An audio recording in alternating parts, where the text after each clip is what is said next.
ইয়া হ'ল আমাৰ খেতি পথাৰ আৰু মোৰ ওপৰত ইয়া কাৰেণ্টৰ তাৰ দেখিছে আপোনালোকে আৰু এতিয়া মোৰ ছাতি এনেকৈ দাঙি দিম সাউন্ড শুনা পালে চাওক দেখিছা ছাতিটো পুৰা টানি আছে কাৰেণ্ট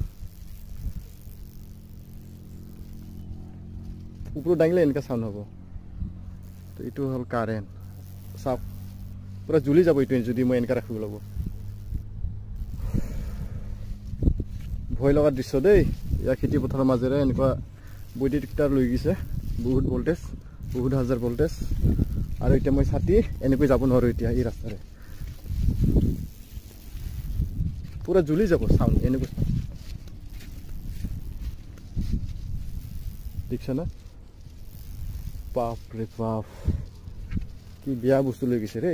এই কাৰণে এই ভিডিও বনাইছো ৰাইজক সজাগ সচেতন হোৱাৰ কাৰণে কাৰণ চাওক আমি গাঁৱলীয়া হিচাপে আমি একো নাজানো কিমান হাজাৰৰ ভোল্টেজ তাৰ গৈ আছে আৰু সেই কাৰণে ছাতি লৈ মই দেখুৱাই আছো কেনেকুৱা হয় আৰু এই যদি কেতিয়াবা বৰষুণ দিয়ে মই যদি খোজকাঢ়ি যাওঁ বৰষুণ দিয়া যদি শৰ্ট কৰে তেতিয়া মানুহ ঢুকাই থাকিব পাৰে মৃত্যু হ'ব পাৰে তেতিয়া মানুহে একোই ক'ব নোৱাৰিব যে কি হ'ল আৰু সেই কাৰণে গাঁৱৰ মানুহে বুজি নাপায় যে কিমান হাজাৰৰ ভোল্টেজ